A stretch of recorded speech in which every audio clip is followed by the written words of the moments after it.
Okay, I think it's a couple of minutes after 9 p.m. in Saskatchewan, and then or 2 minutes after what we're supposed to start. Let's get started. And then good day, everyone. And thank you for joining us today for the third talk in the special seminar series on CCUS, or Global Perspective. And my name is Bratton, a professor at the University of Regina. And then today's presenter is Dr. Tom Bratton. Tom is a veteran in petroleum engineering, and he started his career in 1977 as a wireline field engineer with Schlumberger. And then 1977 is the year I was born, actually. During his 41 years tenure, he specialized in many areas, and then petrophysics, geophysics, geomechanics, while developing engineering application to solve drilling and completion challenges. He retired as a scientific advisor to Schlumberger's senior management after leading Schlumberger's technical communities on a global scale. Post-retirement, he worked as a visiting professor and a research associate in the petroleum engineering department at Colorado School of Mines. While at the CSM, and Tom earned his PhD in geophysics. Tom is currently a geoscience and engineering consultant to the oil and gas industry. So with that, and then I turn the floor to you, the virtual floor to you, Tom. Okay, thank you, Bill. That was a great introduction. I wanted to start off, I think a lot of the challenge we have in carbon storage is keeping the fluids contained within the earth. And in my seniority, as Bill said, started with Schlumberger in 1977, and seems like every couple of 3 years we have a major disaster. The latest one is Aliso Canyon.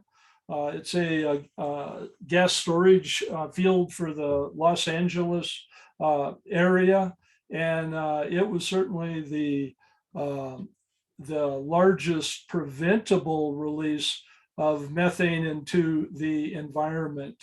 This particular field was discovered in 1938, and by 1972 it was depleted, and it was converted into a gas storage primarily for Los Angeles. So this is the Los Angeles looking south from the Aliso Canyon. This was the second largest storage facility in the US. And over the years, they had many casing leaks. And in fact, nearly every earthquake, they would have wells that they would have to repair. And so it's really not surprising that that with casing that was 61 years old, that eventually something undesirable would happen. So I wanted to kind of go over some geomechanical processes and technical issues. A lot of things can go wrong with storage. You inject the CO2 in an injection well, and you have a plume of CO2 that is really rather confined to the injection well.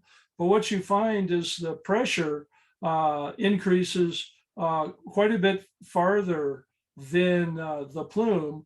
And of course, pressure changes cause stress and strain changes, and they grow. So what you're doing right here is actually causing stress and strain changes in a much larger volume of rock than the the CO2 plume itself.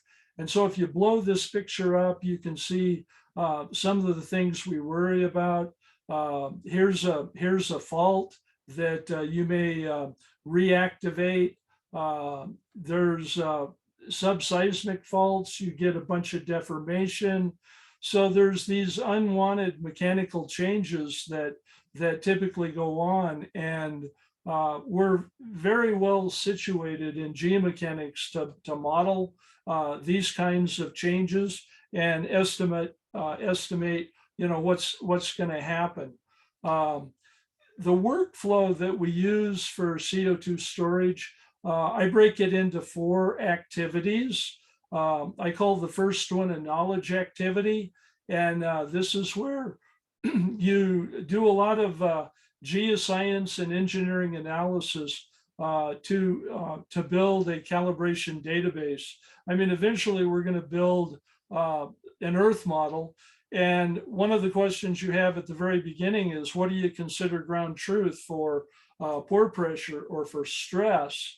And so I tend to build my calibration database before I start building models, because I've learned that if you build a model and you don't have agreement, what the ground truth is, then you'll end up building the model a couple of times as more data become available.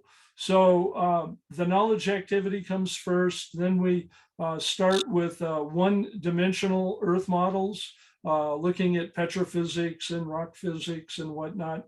And you need this Earth model before you can really do the engineering activity, which entails a flow model. If we're going to be injecting fluids into the reservoir, then we have to know where it's going to go and what the perm is. And we want it coupled with geomechanics so that we can estimate what the stresses and strain changes are going to be due to what we inject or what we withdraw. So the geomechanical model that's coupled with the flow, we look at the boundary conditions. We can look at the stress evolution with time and estimate what the caprock is going to do and what the fractures and faults are going to do. And the last activity is really kind of on-site, where we need to monitor what's going on, because as much as we'd like to believe that we can model fractures and faults and fault reactivation, there's a lot of uncertainty because we don't have perfect data. And so there's a lot of monitoring that needs to go on to ensure that the CO2 is staying where we put it and not leaking out. So you start with this Earth model, and once it's constructed and it makes sense to the calibration database, then you can run a simulation, which is really a model. And you can model fractures, you can model the flow in the reservoir, and you compare these models or the prediction from the models with the data that you have. We have drilling observations, completion observations typically, and you look for agreement between your data and the model. And if there's not agreement, then you begin to ask why. What's going on with my model that I'm not understanding with my data? And you may have to acquire more data, and in general you will, and that will help constrain the model. But once you have agreement between what you can simulate and what you observe, then you have confidence that you can keep the fluids safely stored for a long period of time. So the components of an Earth model are shown in this gray boxes. The intrinsic properties of the rock are here on the top. They include porosity, permeability, elastic moduli, rock strength parameters, and the stresses are the extrinsic properties or the loads, and of course they're gonna change as you inject. So the data sources that we have are shown in the blue boxes, where we look at core data, we look at a lot of logging data, seismic data, and you begin to construct this this Earth model, and that becomes the basis with which to make geomechanical predictions. Unfortunately, not everybody agrees with what's going on. There's differing viewpoints. This is an article written by Dr. Zobak at Stanford, and he presents a model that basically says much of the Earth's crust is in a state of failure. And but you talk to other people, and they'll publish, that basically says your formations are rarely critically stressed. So, you read this and you wonder, well, who's telling the truth here? Here the Earth is at a state of critical stress, and you're close to failure, and then other people say, no, that's not true at all.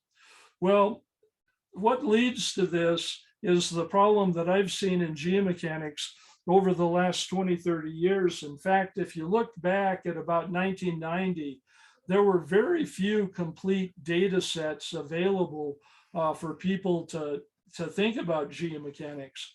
A lot of these weren't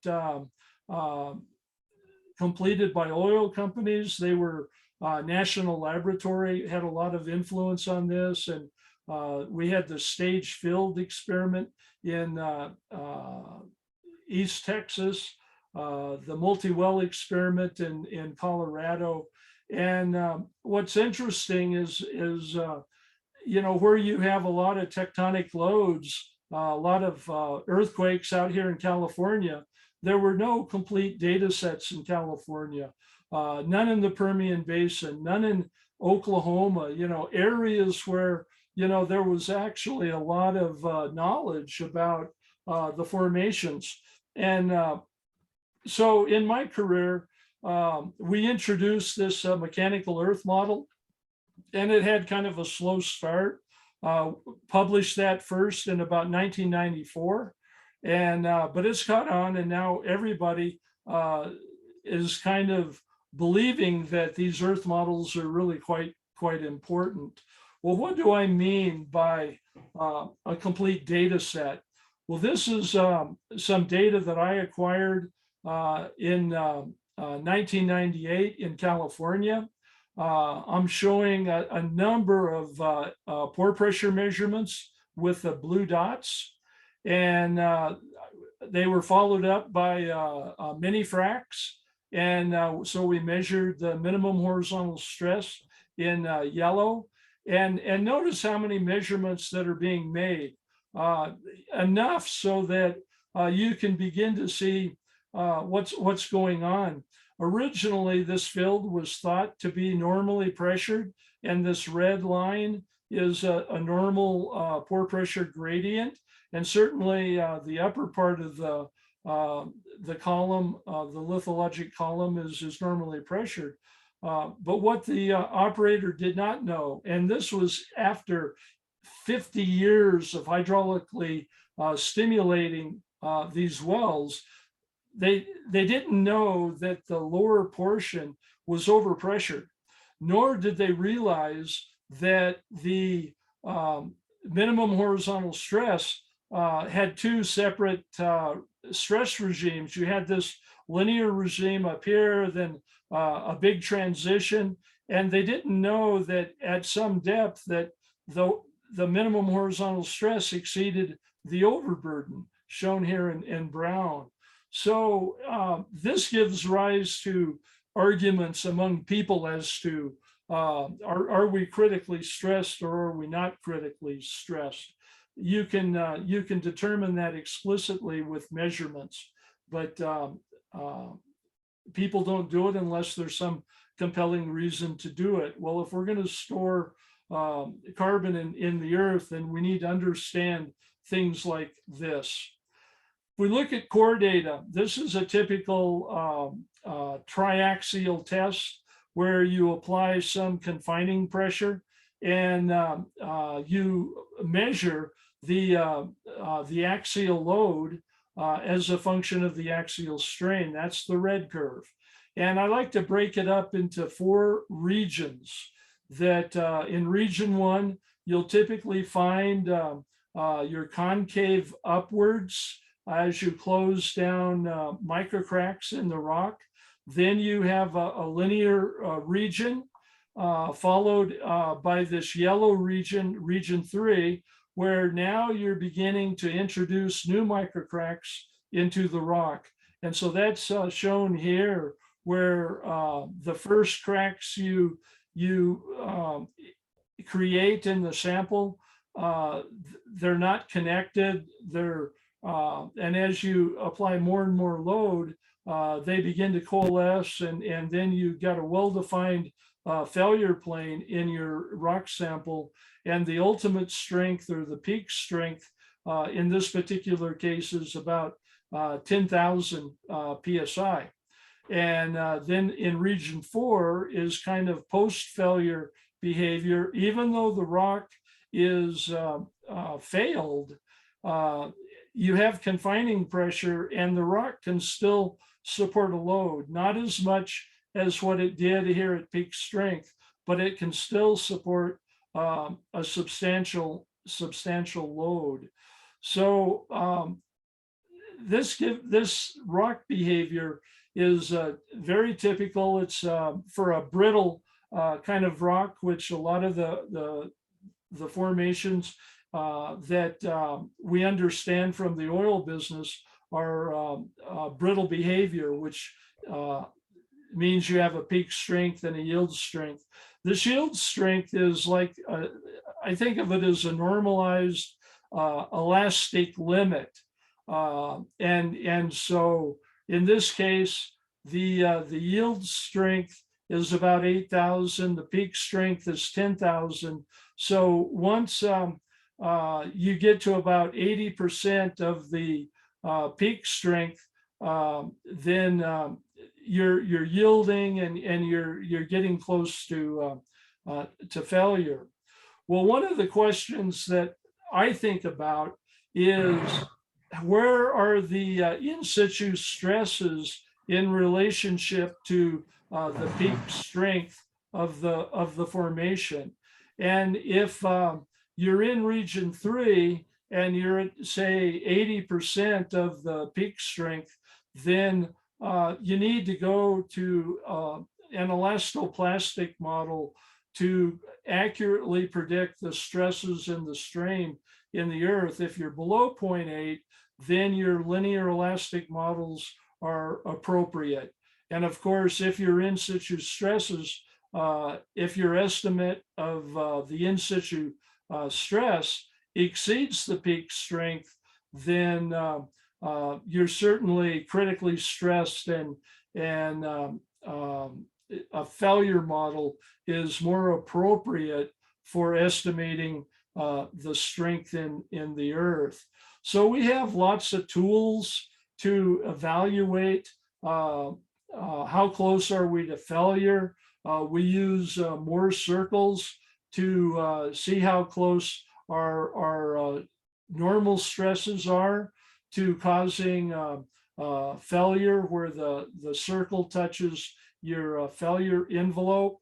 So Zoback introduced this stress polygon, and where you're plotting the maximum horizontal stress as a function of the minimum horizontal stress. So by definition, everything should be above this 45-degree line. And if you plot your overburden or your vertical stress, then Zoback shows you know, if you're up here, you're going to have a thrust fault. If you're around here, you're going to be strike slip, and normal faults would show up here. I find this graphic a little confusing. So I modify it, you know, based on my understanding of this stress test. So if you're in region 2, then the bounds are shown by this green polygon. And if you really are in region 4, then you're going to be on the edge of the red polygon. So if I think my maximum horizontal stress is about 1.8 and my minimum horizontal stress is about, you know, 1.4, I plot here, and that would seem to indicate that I'm not close to failure. I'm not critically stressed. I'm well within this elastic domain. However, if I have a stress state up here, I'm outside of this green polygon, and I'm probably having some additional strain because I'm adding microcracks into the rock. And by the time the rock fails, you're going to be on the perimeter of the red polygon. So if Zobek is right and most of the earth is at a state of failure, then you would expect your horizontal stresses to be on the out to be on this outer part of the polygon.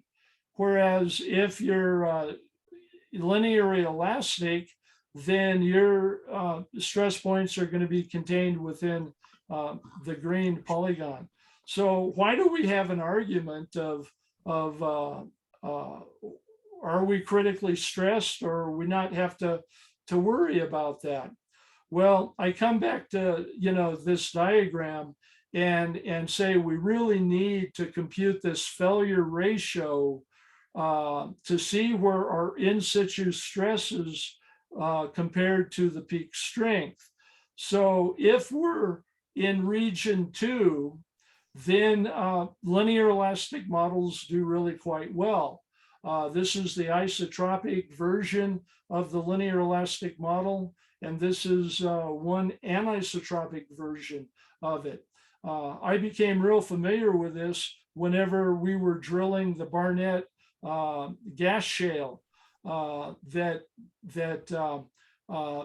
people would land the horizontal down here in the lower Barnett, and every once in a while when they fracked the well to get the gas, that the fracture would grow down into this Ellenberger, which was water productive, and they would destroy the well because they got too low in the lower Barnett. The lower Barnett was really a very nice pay zone, and until the Barnett and Ellenberger story came along, we were computing this linear elastic isotropic model, and it basically said the stress in the Barnett was fairly low, and then you get down here to the Ellenberger, and all of a sudden it increases, and so you have a stress barrier that should keep you out of the water. But the completion guys knew that that wasn't so, and we started to look, and sure enough, because the horizontal property, this is Young's modulus measured in the horizontal direction, here it is in the vertical direction, because these rock properties are so different, I mean, 100% different, 300% different, that indeed what we found out when we did in situ mini fracs, that the stress in the lower Barnett was about the same thing as what you had in the Ellenberger. And so this barrier really was not there at all. The completion guys knew that. Well, there are many formations that are at a state of critical stress, which means they'll be plotting, you know, on the edge of the polygon.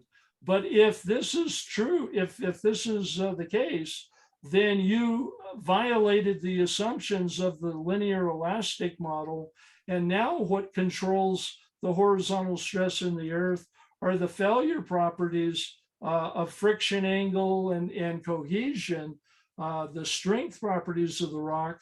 And according to this model, the elastic parameters are irrelevant. Okay, let me say that again. That if you happen to be in a layer that's critically stressed, then any model that assumes linear elasticity is inappropriate. We're not in region 2, we're actually in region 4. So you have to be able to diagnose. And what I find is there are many layers that are linear and elastic, and there's some that are critically stressed. Well, here's how you determine. The best way to measure stress in the earth is with a dual packer module. In green here, I show a packer element that you can inflate and create about a 1 meter interval where you can pump in or flow back into this interval with a downhole pump.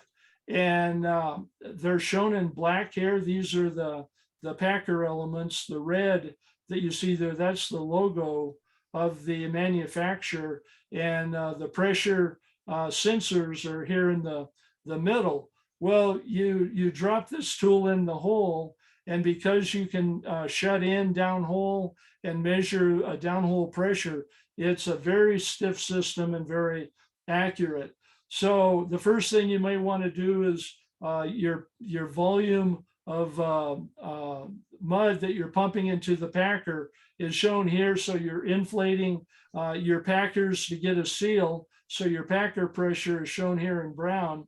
And then you use the pump to draw the formation down, and then you shut in and you let the pressure build up. So you're essentially drawing fluid out of the formation and pumping it into the borehole above the tool to create a drawdown.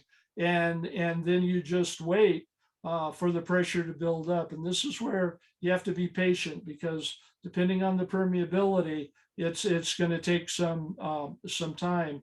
In this case, it's 2-3 hours before this thing finally stabilizes to a pressure. You can also reverse the pump.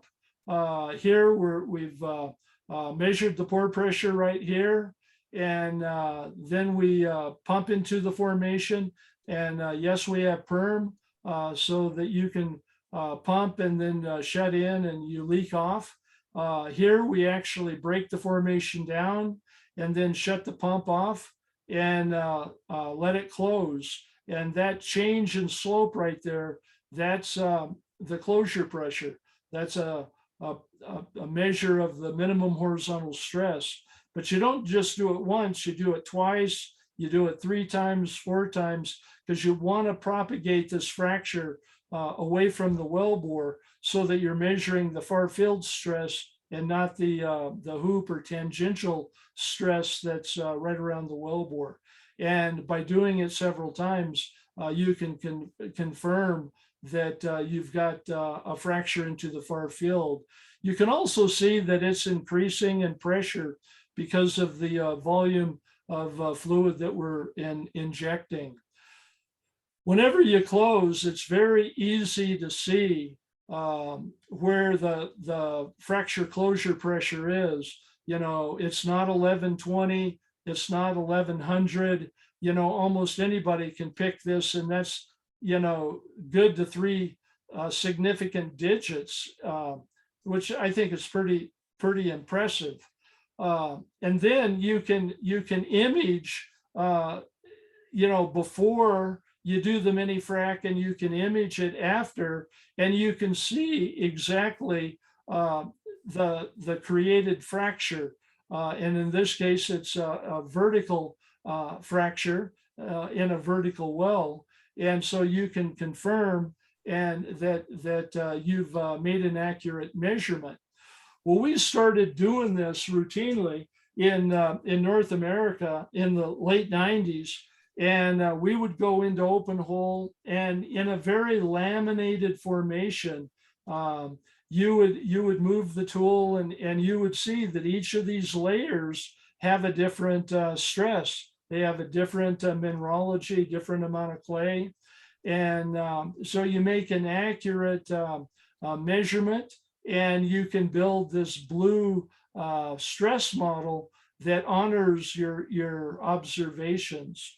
Well, one of the things that we did was, after we pulled the tool out of the hole, and then we'd run casing, and then we'd perforate the same interval right here, and then do a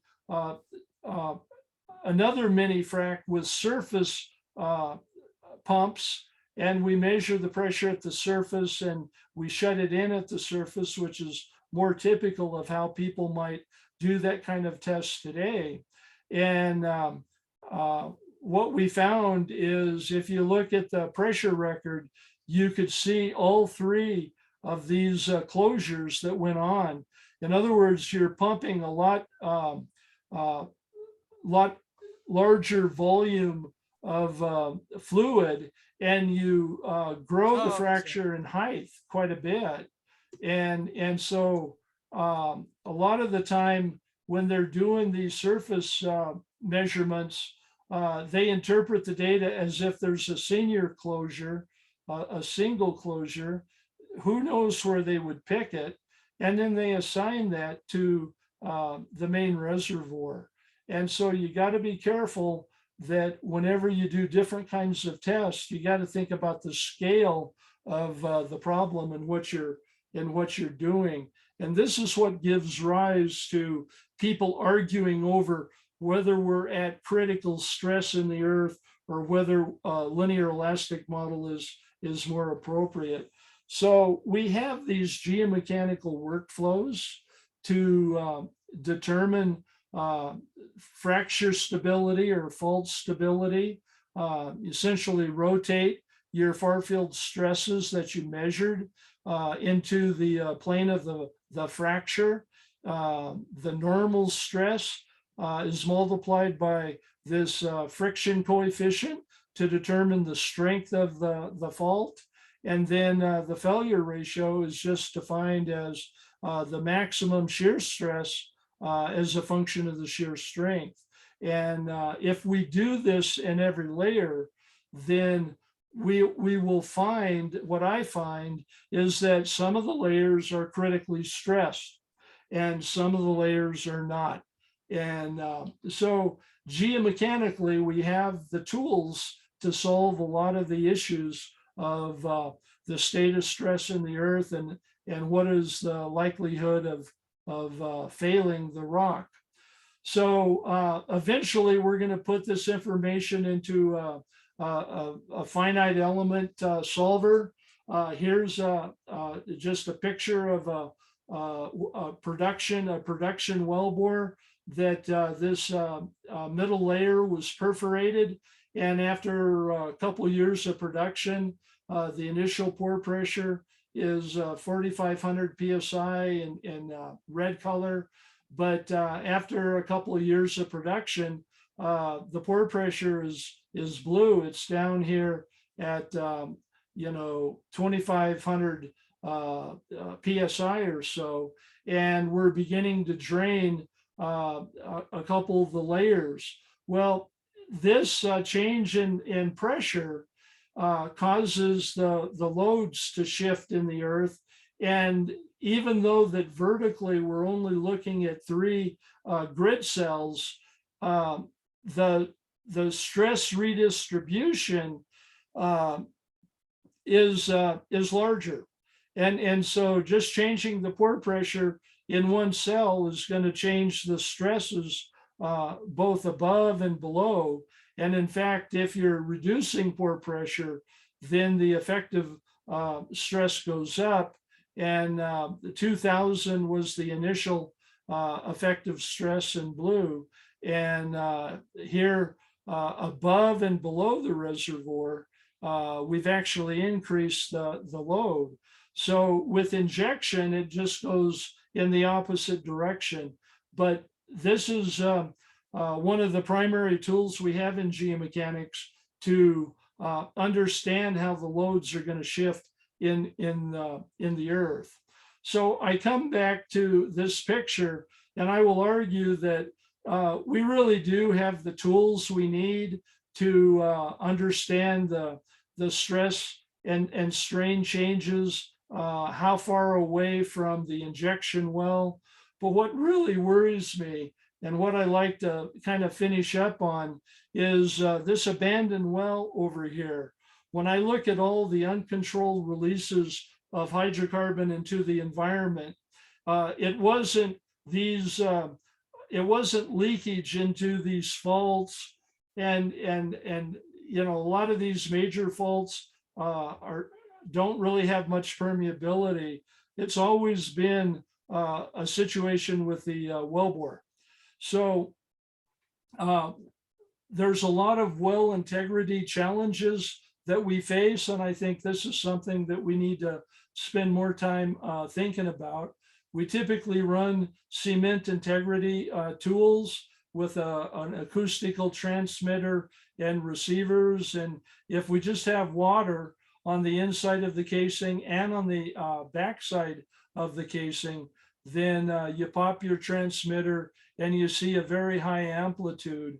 Whereas if you got good cement on the backside of the casing, and of course your completion fluid on the inside of the casing, then you get a very low amplitude.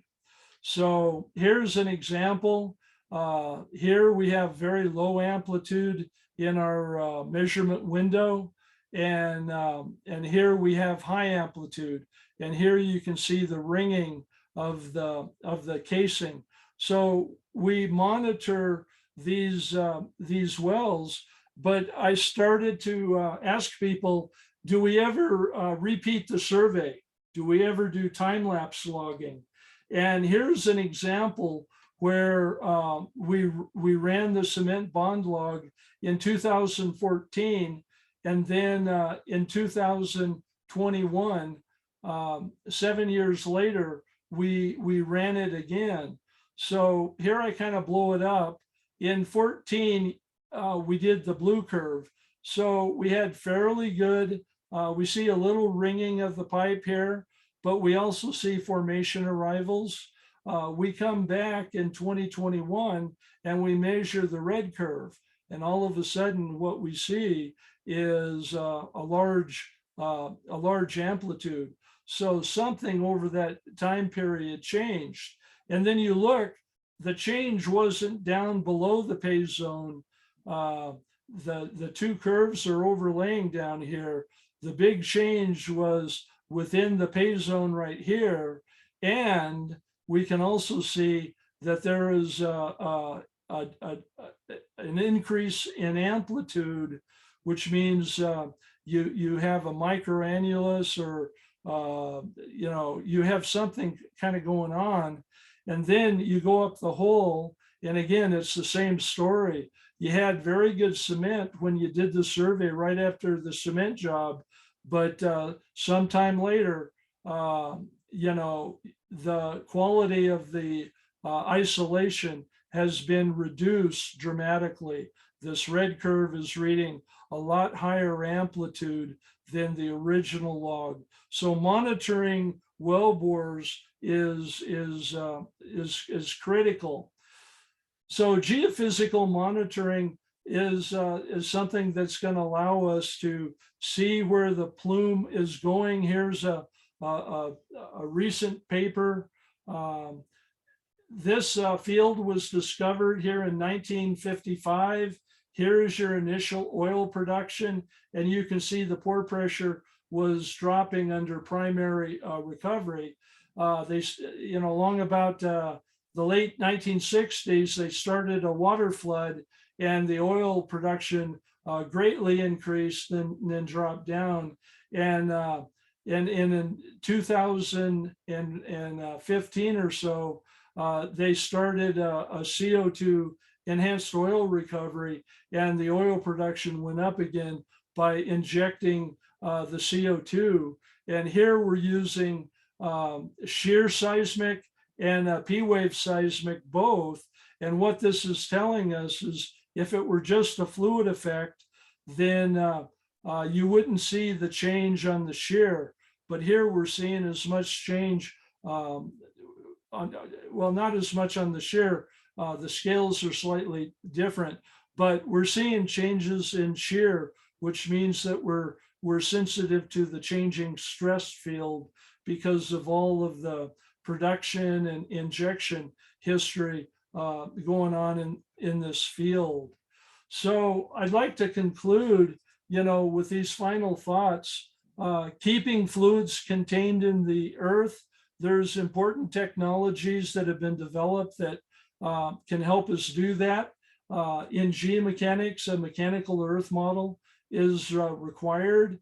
We can evaluate natural fractures and fault stability with our geomechanical tools. This is, I think, fairly well developed.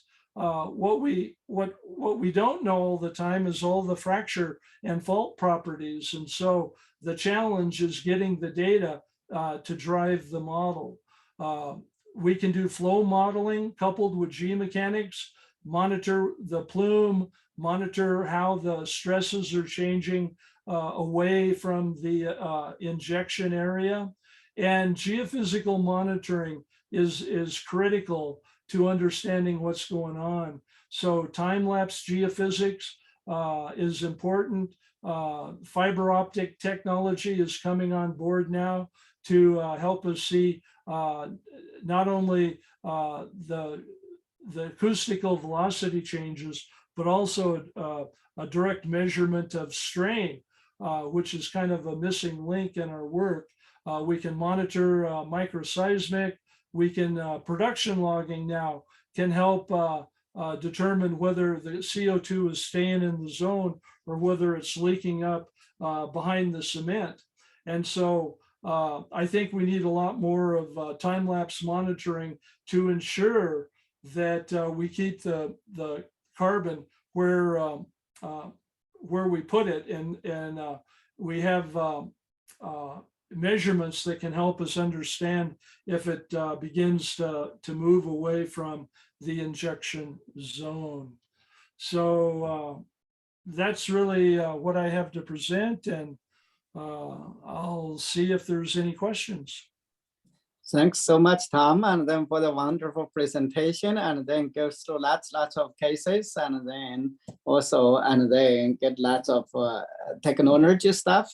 Now we open for questions. Anybody has questions, Dr. Wilson?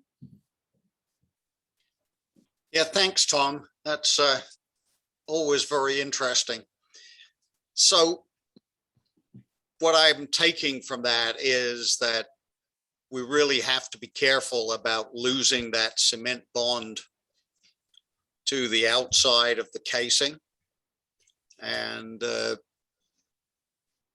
yeah, and running risk for fluid movement vertically. Yeah, I think that typically the regulation people, the regs are written such that they want to know where the top of cement is. It's not written in the sense that they want to have zone isolation. So, I think that a lot more study needs to be done, because if you look at all the uncontrolled releases of methane into the environment, what you're going to find is it's always right around the wellbore, and certainly the big Aliso Canyon, the other releases, and I worry about leakage around the wellbore. I think it's a much bigger risk than what it is, say, up faults, and the wellbore is the primary conduit of fluids moving to shallower depths. So if we're looking at older cements presumably are more prone to failure than, say, the newer cements? Yeah, I think that there's, we ought to be looking at making the cement more compliant and not be so stiff and brittle. People have thought about additives to the cement to make it more ductile. I think that would be a good thing. But anytime, every time I've done studies where, you run a log, say a sonic log, and you do it in open hole, you do it in cased hole before the mini frac, and then you do it after the mini frac. It's just you see that typical well operations are hard on the cement. So I think there's a whole bunch of technology that needs to be looked at to improve the cementing, so that we don't have this kind of observation. I asked my colleagues, how often do people run time-lapse cement evaluation? And I couldn't find anyone who knew of even one place where that had been done. Yeah, that's then our questions. I want to follow up, like how often we really need to run, and then those time lapse monitoring. And then one side, we want to receive as much cost as we can, save as much as we can for the cost, and then the other side, and then we have to be very cautious. So, and before we get to Dr. Sen, we have a question from the chart. And the question is asking you, with CO2 injecting, the pore pressure increases. Do the effective stress for all direction decrease? Say that last part again. So do the effective stress for all direction decrease?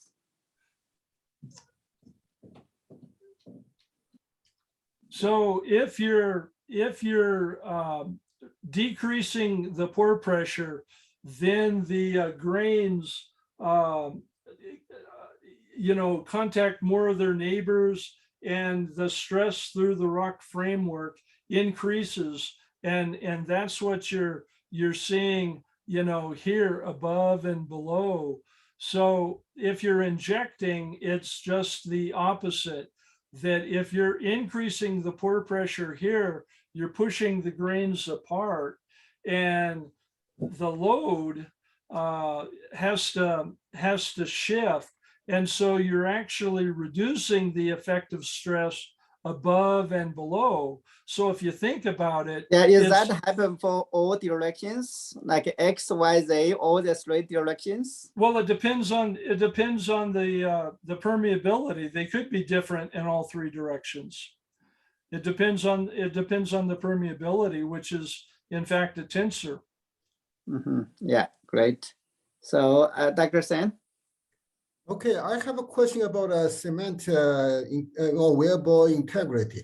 So now for typical shale gas reservoir, the probability is in the order of nanodarcy, right? But actually, the probability to the probability of a cement probably, so in some cases probably is higher than the shale probability.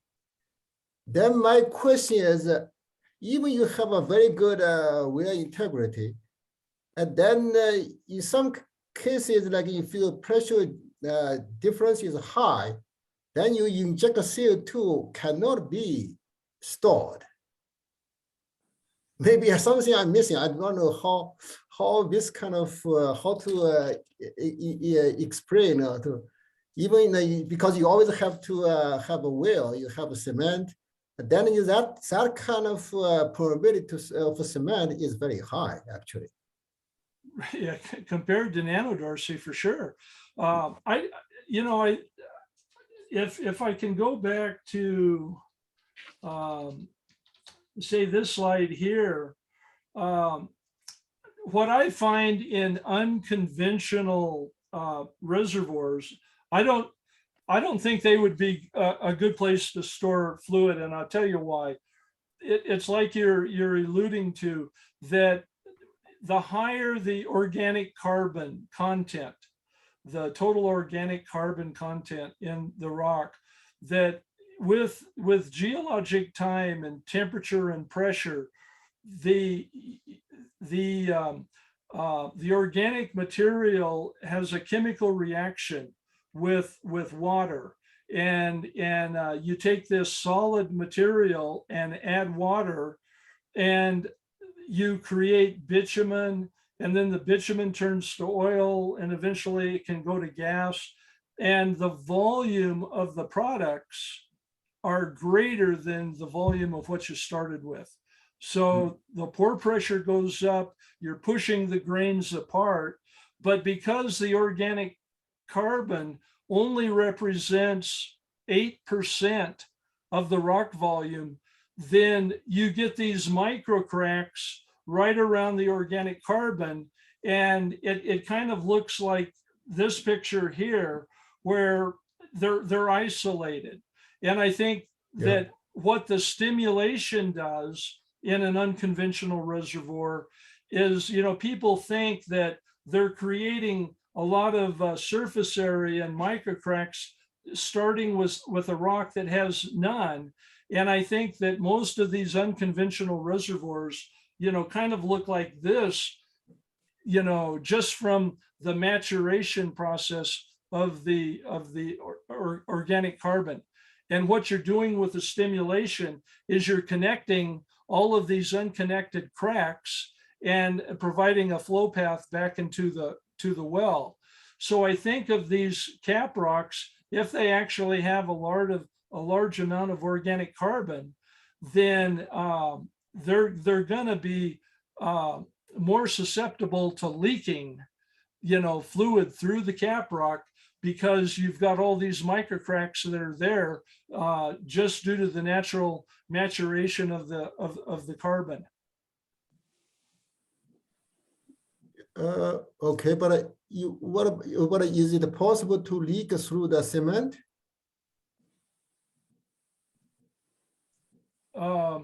Is it possible to, or you're asking about, can the cement, can the CO2 permeate through the cement? Yeah. Yeah, good question. I don't know. I mean, if you could come back to this data that I show, and maybe make the argument that the CO2 is reacting with the cement, and you're changing the seal. Yeah. Okay. Thank you very much.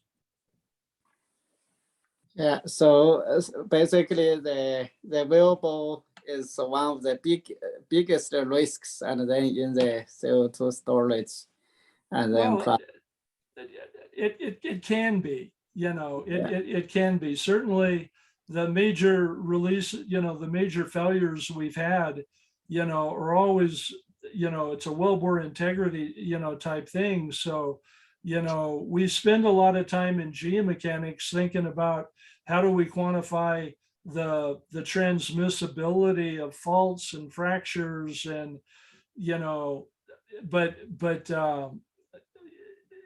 it's certainly a concern. But in my mind, we've got to look at wellbore integrity a little bit closer, because the first data set that I've ever seen that shows time-lapse logging with essentially the same technology,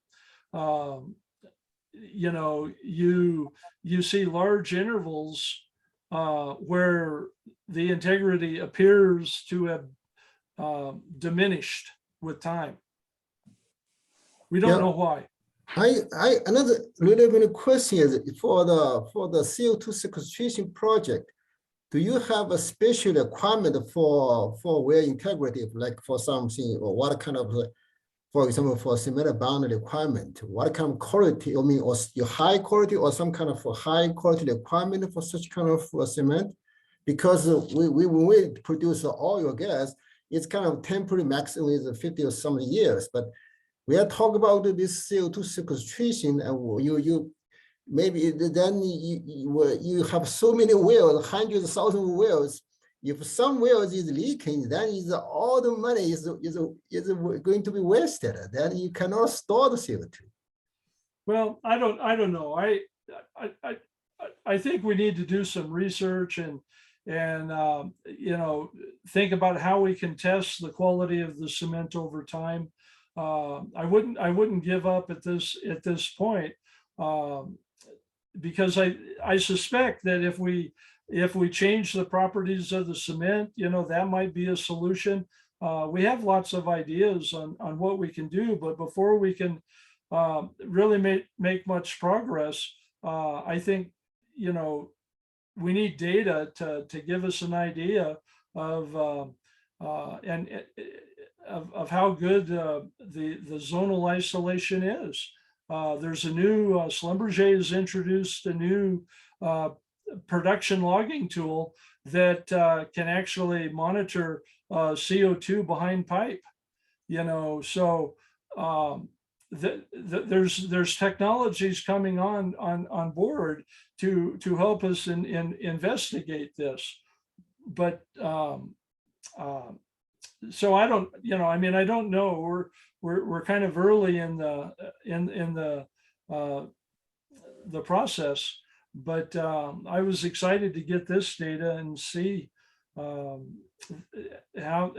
repeatable you know, there's still a lot of cement behind pipe. You know, the image shows you that, you know, they're thinking that what they're observing here is just like what they would call a microannulus, but it's bigger than what it was originally. So why, we don't know, but it's definitely something has gone on. And this, by the way, is not an injector. This was a producer well.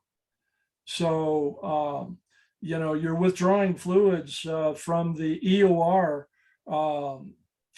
process, and it kind of surprised everybody, I think, to see this result. But it was the same technology. They ran a bond log and a USIT and the isolation scanner from Schlumberger, both in 2014, and repeated that again in 2021. Okay, great. We have one question in the chart, and then what is the most commonly selected lithology for CO2 storage? What is the range of the porosity and of those reservoirs? Well, in this reservoir, the porosity is not that great. It's 15% about,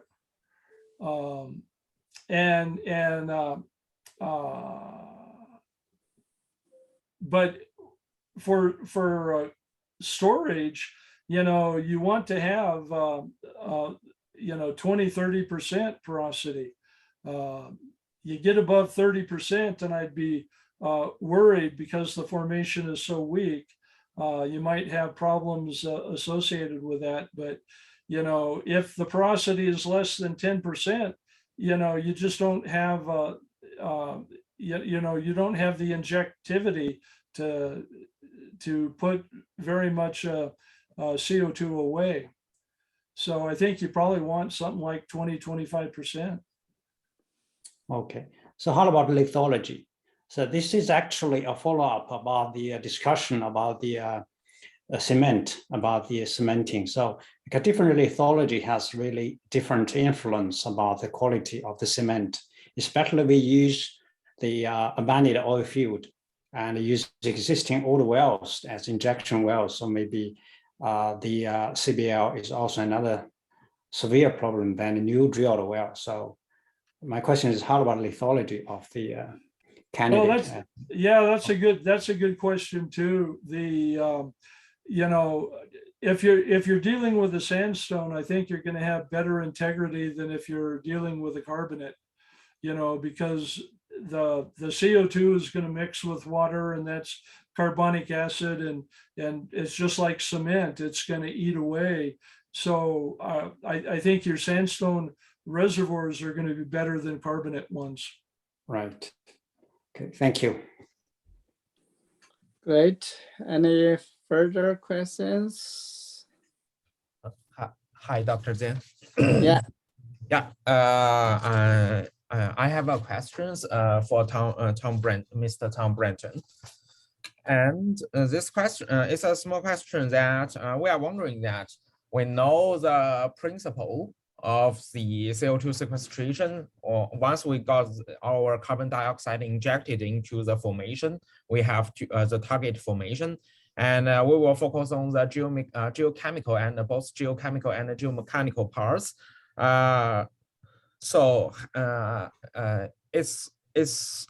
are wondering that should we coupling our geochemical parts into our geomechanical ones, especially the in situ stress or something like that, or the rock, the cap rock properties, or the formation rock properties. But we can couple the geochemical reactions into our geomechanical ones, or we just focus on geomechanical ones, or have we ever tried to couple those data together to establish a model for that? Yeah, that's a good question. You know, I would be happy to just have good geomechanical data. You know, many places where we don't have enough measurements to do that, but you're absolutely right. You know, people are looking. I know there's research efforts at looking at rock fluid interaction, and looking for cases where you begin to weaken the material just because of the fluids, and trying to put that, you know, it's probably going to be pressure dependent as well. So you could envision that you could, you know, put some physics into a finite element model and do that. I think there's research going on looking at those issues, but they're early stages of research. I've never worked on that particular problem myself. Okay, thank you, Mr. Tom Bratton. Sure. Yeah, that's all for my questions here. Okay, great. And then audience, and then any further questions? That's wonderful. And then I think, and then we need to learn more, and then from our existing CO2 UR reservoirs, and then regarding how, and then the CO2 is going to affect our geomechanic properties, and then from the long-term perspective, and then how it's going to affect our wellbore. And then there's lots for us to learn in order to basically plan the CO2 storage project properly. And any further questions? Dr. Wilson, have any closing remarks? When I get unmuted. No, just Tom, thanks very much. As always, absolutely fascinating to listen to you and hear what you've been up to in your research and so on. And as with that last question, yeah, I'm always fascinated to understand how the geochemistry and the geomechanics interact, and particularly as we get into some of the you know, the interesting carbonates and so on, like chalks and the like, to see what's happening there. So hopefully you can get into doing some of that in the future and report back. But Tom, thanks very much for taking the time, and thanks again for a really interesting presentation. I very much enjoyed it, as always. I enjoy listening to you. Thanks. Thanks, Malcolm. Thank you so much, Tom. And then, so for the audience, our next talk is going to be the same time next week, and then next Thursday at the same time. And then our next talk is from Dr. Xiangzhen Wang, and then the Vice President of Yanchang Petroleum. And then they are doing, and then a quite number of projects over there. So that's our this evening session. And then again, thank you so much, Tom, and then for spending time to present your wonderful work, and then lots of field cases, and then so much experience. Well, thank you. I appreciate the opportunity to share this presentation. Okay, with that, and then have a good rest of your day, everybody. Bye. Okay. Yeah. Bye. And then I will close the session. So long. Thanks, Bill. Yeah. See you, Dr. Wilson.